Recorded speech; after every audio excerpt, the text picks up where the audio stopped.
என் அருமை பெரியோர்களே, தாய்மார்களே, சீடர்களே, யோக நண்பர்களே, யோக விரும்பிகளே, உங்கள் அனைவருக்கும் என் இனிய காலை வணக்கம்.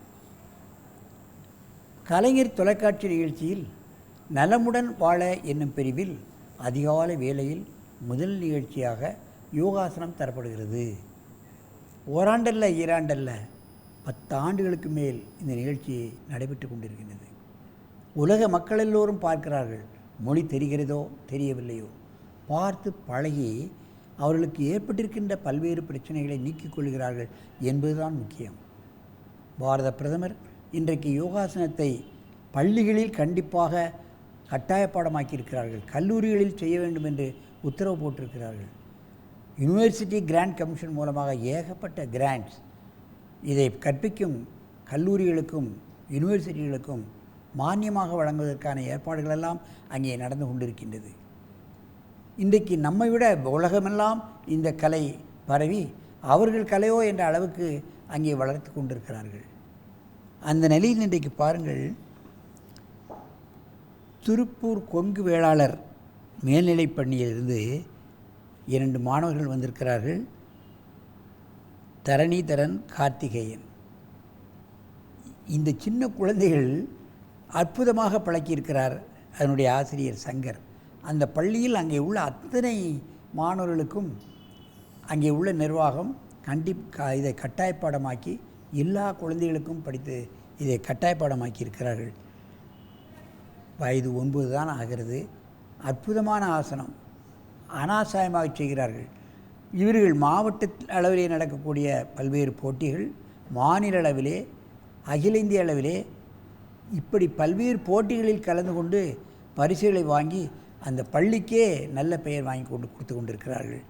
என் அருமை மாணவர்களே, நீங்கள் இப்பொழுது பத்மாசனத்தை கலைத்துவிட்டு நீங்கள் விருச்சிகாசனத்தை செய்யுங்கள், பார்க்கலாம். மெதுவாக செய்யப்படணும், அவசரப்படாமல் செய்யணும்.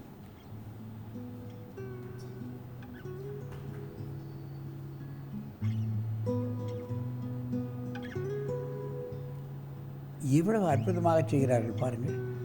வளையின் தன்மை எப்படி வருகிறது? அனுதினமும் செய்தால்தான் இந்த ஆசனத்தை அற்புதமாக செய்ய முடியும். மெதுவாக இந்த ஆசனத்தை இறக்குங்கள். நீண்ட மூச்சு வாங்கிக் கொள்ளுங்கள்.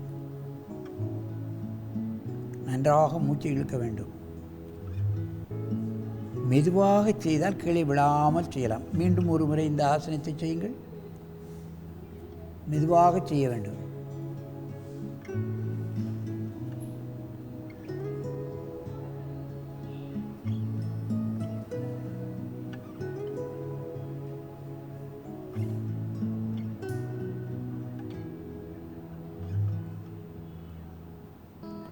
விருச்சிகாசனத்தை அற்புதமாக செய்கிறார்கள் பாருங்கள். மெதுவாக இறக்குங்கள். நீண்ட மூச்சு வாங்கிக் கொள்ளுங்கள். இப்பொழுது ஒருவர் நேராக பார்த்து கொண்டு இந்த ஆசனத்தை செய்ய வேண்டும். அப்படியே திரும்புங்கள். அப்படியே திரும்ப, இங்கே திரும்புடா, இவனை பார்க்க திரும்ப. மெதுவாக செய்ய வேண்டும், கீழே விழாமல் செய்ய வேண்டும்.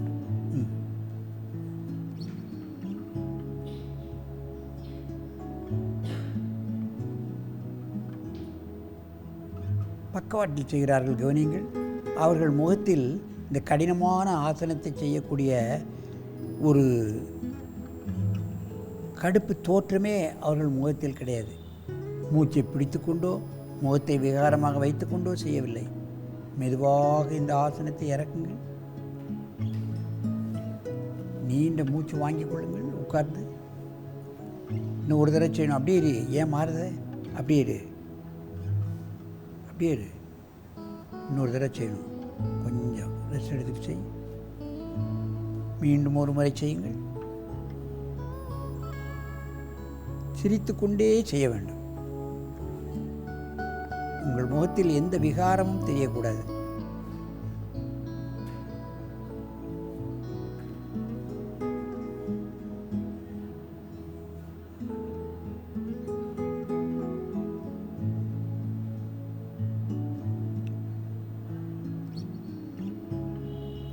விருச்சிகாசனம் தேள் ஆசனம் என்று பொருள். உடலிலே எந்த விதமான விஷத்தால் வரக்கூடிய நோய்களையும் இது நீக்கிவிடும்.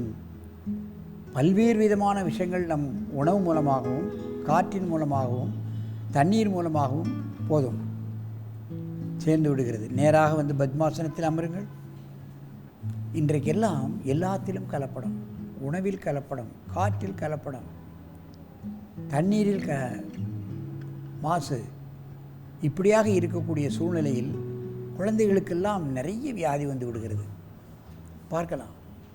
ஆகவே பள்ளிகளில் இதை மாணவர்களுக்கு கற்றுக் கொடுத்து விட்டால் அவர்களுக்கு திறன் அதிகமாகிறது, மனித வளம் அதிகமாகிறது, நினைவாற்றல் அதிகமாகிறது, பொறுமை வந்து விடுகிறது, மன ஆற்றல் வந்து விடுகிறது. ஆசனம் செய்யக்கூடிய பிள்ளைகள் மற்ற பிள்ளைகளிலிருந்து வேறுபட்டு விடுகிறார்கள். அவருடைய குணபாகங்களே நல்ல விதமாக மாறிவிடுகிறது. அடிக்கடி சேட்டை பண்ணுகிறவர்கள், நோய்வாய்ப்படுகிறவர்களுக்கு எல்லாரும் அவைகளெல்லாம் நீங்கி விடுகிறது. சின்ன குழந்தையிலேயே பெரிய மனுஷத்தன்மை அவர்கிட்ட வந்து விடுகிறது. ஒழுக்கம் அவர்களை கையை கொள்ளக்கூடிய தன்மைக்கு யாரும் அவர்களுக்கு போதிக்க வேண்டிய அவசியமே இல்லை. ஆசனம் செய்கிறவர்கள் ஒழுங்காகவே வாழ்வார்கள், ஒழுக்கம் தவறி வாழ மாட்டார்கள். அதோடு மாணவர்களுக்கு நினைவாற்றல் தான் படிப்பு காலத்தில் முக்கியம். அவைகளெல்லாம் அபரிதமாக வந்து விடுகிறது. ஆகவே மாணவ செல்வங்களுக்கு இந்த ஆசனத்தை பள்ளிகளில், கல்லூரிகளில், பல்கலைக்கழகங்களில் கட்டாயப்படமாக்கி நாம் செய்வோமையானால் மாணவர் எதிர்கால செல்வங்கள், இந்த நாட்டை ஆளக்கூடிய செல்வங்கள் நல்ல குடிமகனாக வருவதற்கு ஒரு வாய்ப்பாக அமையும்.